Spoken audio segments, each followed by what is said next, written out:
हिला तुम्ही नका समजू भाकर भाजी मोल सहीच घालवू नका रे सुनील सवे विनंती माझी बाबासाहेबांचा जन्म हा नव्हता खायला न प्यायलाय र बाबासाहेबांचा जन्म हा नव्हता खायला न प्यायलाय र आर खायला न प्यायलाय र बाबासाहेबांच्या सहीसाठी गांधी उपाशी राहिलाय र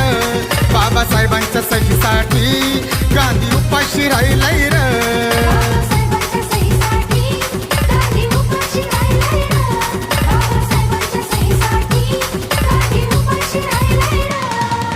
तुलना भाकरीशी करू नका नव्हतं टोपल्यात खायलाय र तुलना भाकरीशी करू नका नव्हतं टोपल्यात खायलाय र आर टोपल्यात खायलाय